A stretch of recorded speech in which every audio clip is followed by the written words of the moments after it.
So I am winding up the SN1 reaction. Okay. ഇതിനിടയ്ക്ക് ആരും പറഞ്ഞിട്ടുണ്ടായിരുന്നു എന്താ വല്ലതും മനസ്സിലാവുന്നുണ്ടോ മാഡം എടുക്കുന്നത് എന്നുള്ളത് കമന്റ് ആയിസോ മനസ്സിലാക്കാത്ത പറഞ്ഞു കഴിഞ്ഞാൽ due to some interruption it is net okay signal problem only that must be the reason okay അപ്പോൾ നല്ലോണം ശ്രദ്ധിക്കുക ആൾറെഡി ഞാൻ പറഞ്ഞിട്ടുണ്ടായിരുന്നു we are discussing about the chemical properties or chemical reactions of haloalkane. One is a nucleophilic substitution. That is one of the main chemical reaction of haloalkanes. Okay. Actually, this nucleophilic substitution reaction is undergoing by two mechanisms. One is SN2, already discussed or explained. Second is SN1 mechanism. Some compounds are undergoing chemical reactions okay, on the basis of or by SN1 reaction. That SN1 reaction is drawn on this blackboard. You listen. So here alkane halide. Okay, so undergoing the first step reaction, that is the formation of carbocation. Okay, after the formation of carbocation, what will happen?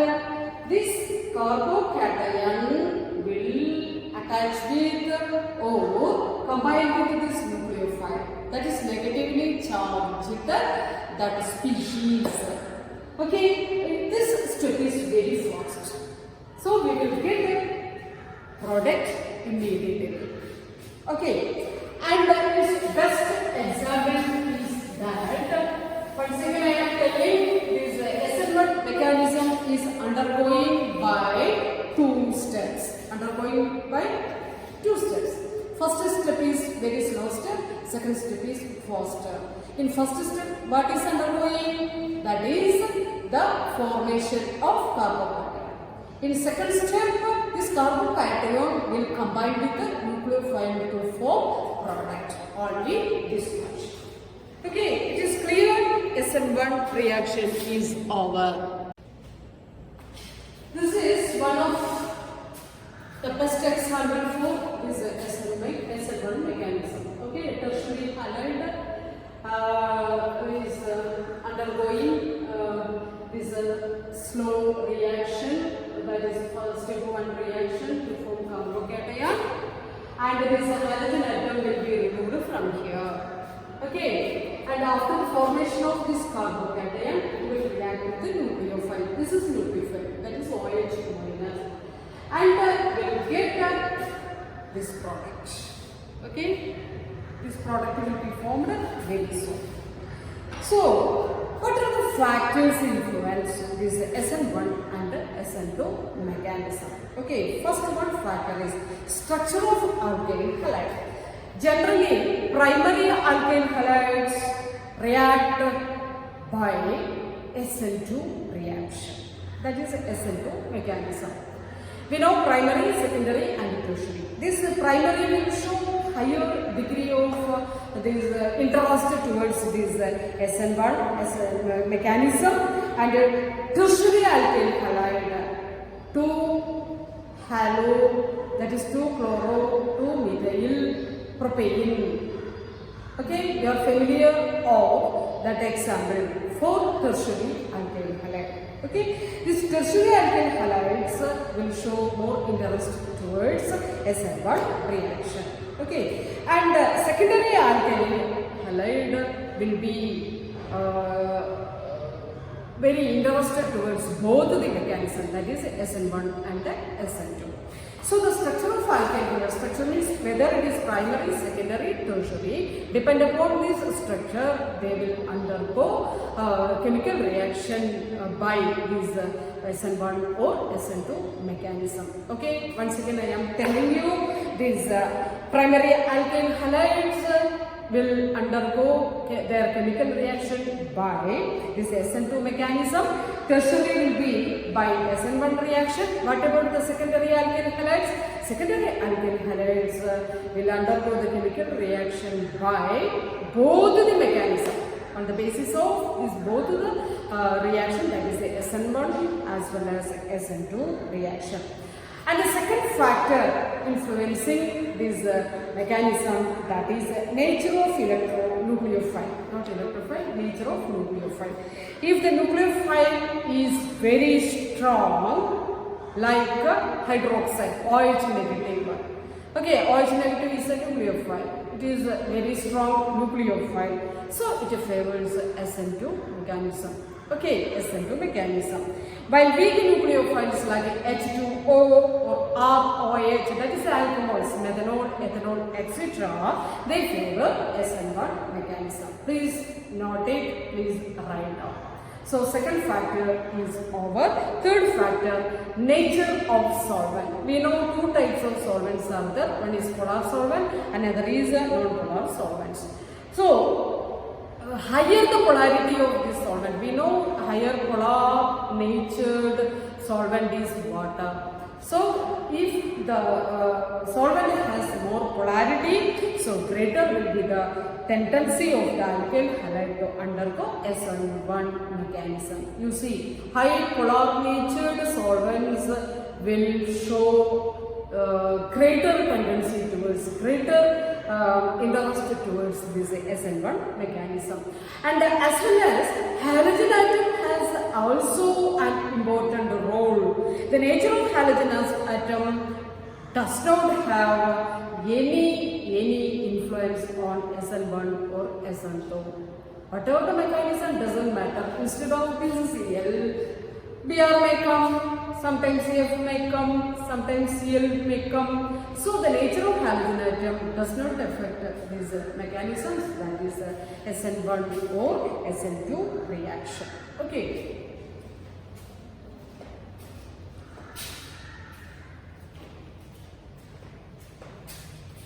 Mechanism is over. In this session, that is nucleophilic substitution reaction, we have to be familiar of some terms. Number one, optical isomerism. Optical isomerism. So, what is meant by optical isomerism? It is a kind of stereoisomerism. Optical isomerism is a kind of stereoisomerism in which the isomers have the same physical property but they differ in their behavior towards the light. Hello, Shadija. Optical isomerism is a kind of isomerism. Which isomerism? What isomerism? Stereo isomerism. So both these isomers have same physical property, but their behavior towards the light will be very different.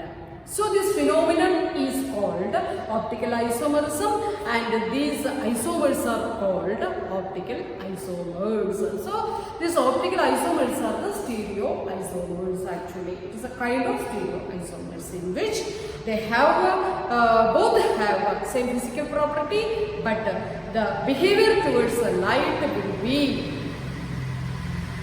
changed. Okay, that is different.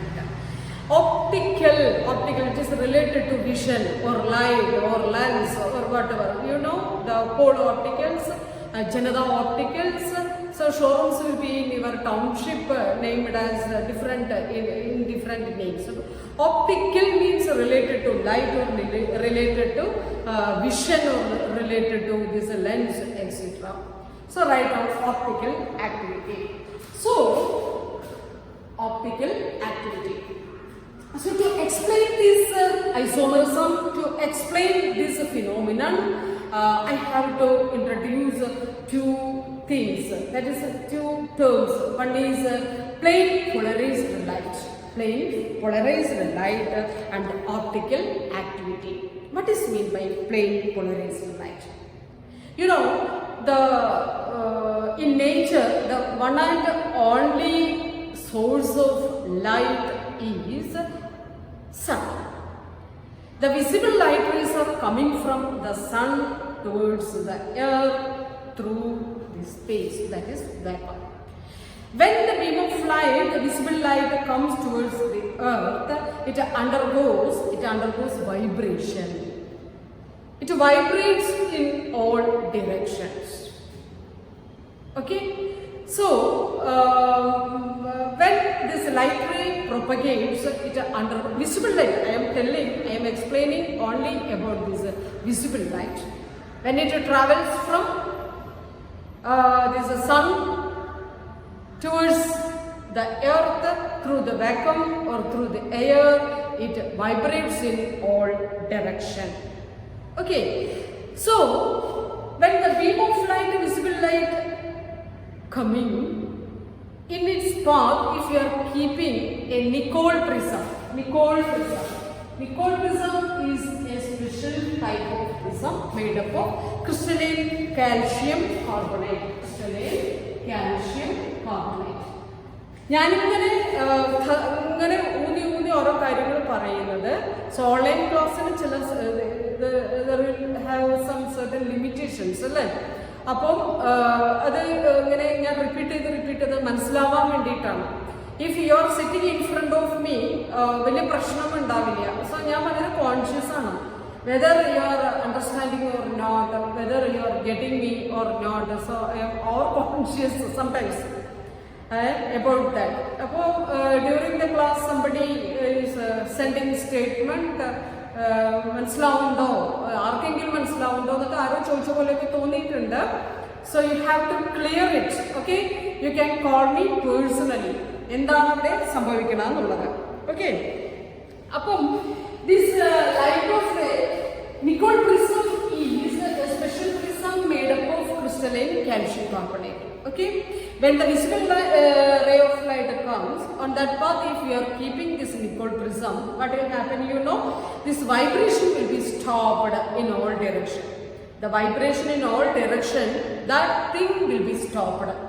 Instead of that, what will happen, you know, the vibration will be undergoing in one direction.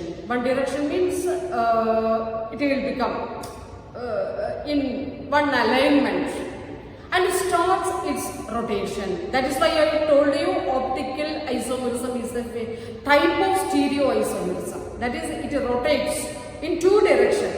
Sometimes this group of visible light rays will rotate in right way, clockwise direction or anti-clockwise direction. If the light rays are rotating in right side, we could call it as dextro. Dextro it is mentioned as D or plus.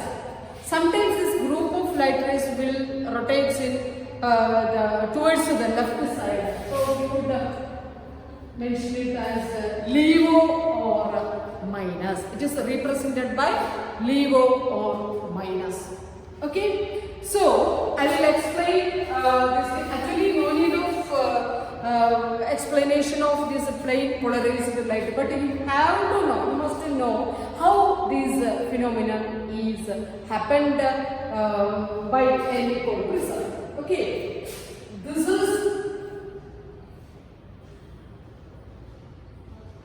the visible rays.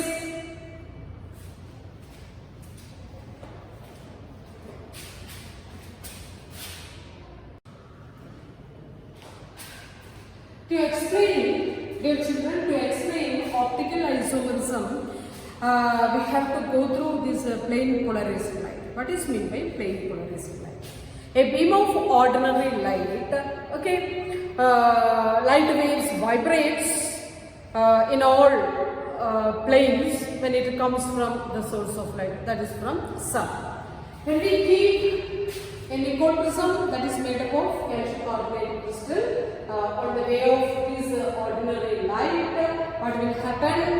So this Nicol prism will be treated into that plane polarized light. So the phenomenon happened here. That is, the direction of these light rays will be come in a particular alignment. Okay, and again we are keeping an organic solution here like lactic acid and all. What will happen? Its direction will be direction means it starts rotation. If this visible rays start towards its rotation towards right side, we could call it as dextro, or can be represented by positive. Okay, if it is rotating towards the left, we can call it as LEVO or negative. Okay, only this much. Next is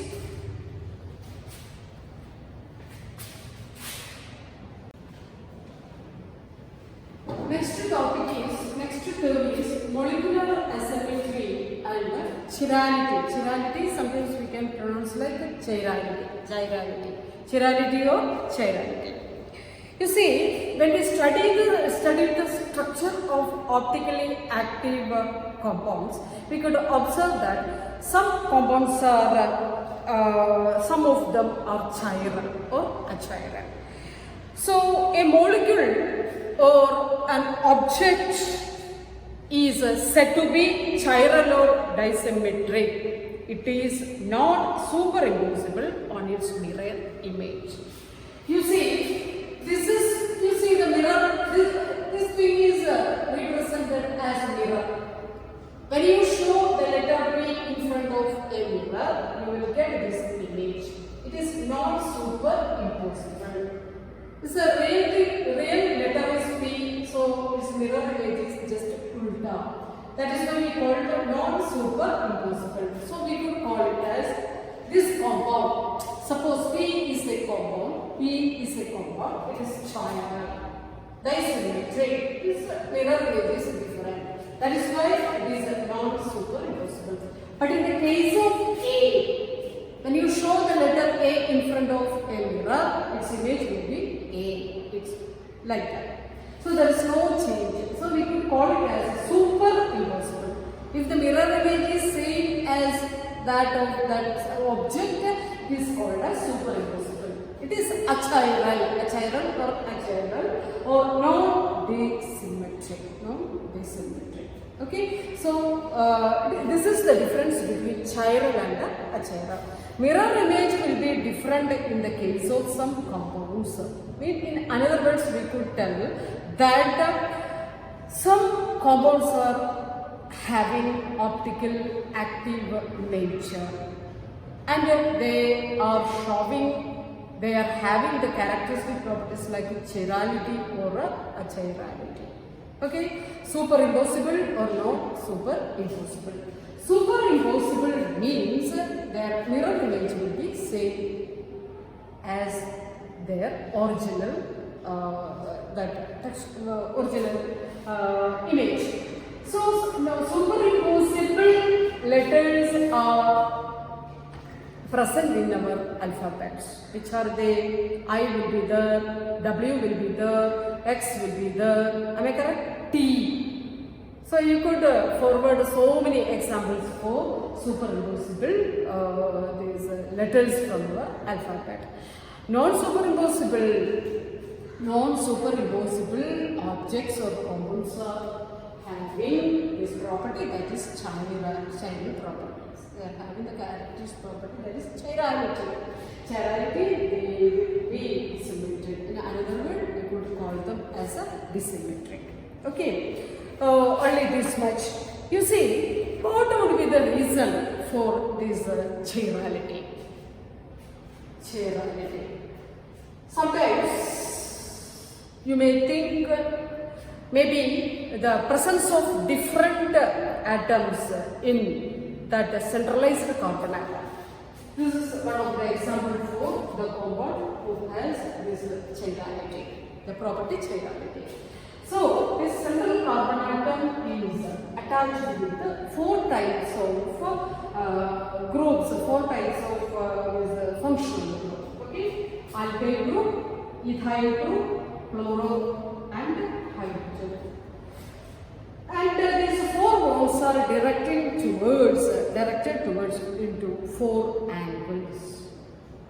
Sometimes we may think this is also one of the reasons. Those are different groups or different compounds, different functional groups are attached to in different 4 angles. This is one of the main reasons. But not only this factor is the main reason, but also one more thing is that in whole this compound is some kind of asymmetry came, so of course this compound will show this chirality. Chirality means a disorder will come. Okay, so you can imagine what would be the mirror image of this compound. Okay, so actually let us consider the mirror image of this thing as mirror image of the compound. So C2H5 will come on left side, but here this is a mirror image of this compound. C2H5, that is ethyl group, will come on the right side. So the necessary condition of chirality is not just the presence of asymmetric carbon atom, but the asymmetry of the molecule as a whole. മൊത്തത്തിൽ ഒരു asymmetry വന്നാൽ തന്നെ അതൊരു chiralityയുടെ main reason ആയിട്ട് നമുക്ക് consider ചെയ്യാൻ പറ്റും. Okay, let us consider the reason for this chirality, that is the asymmetry on the molecule as a whole. Okay, is the main reason.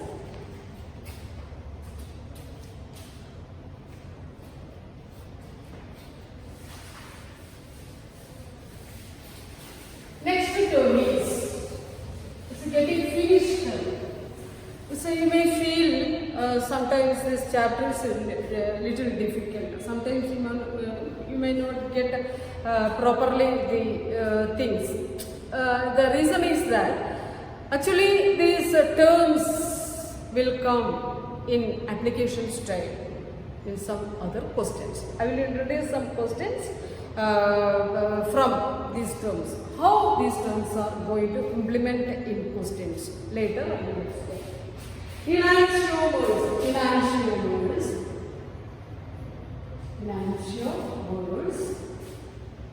and enantiomerism.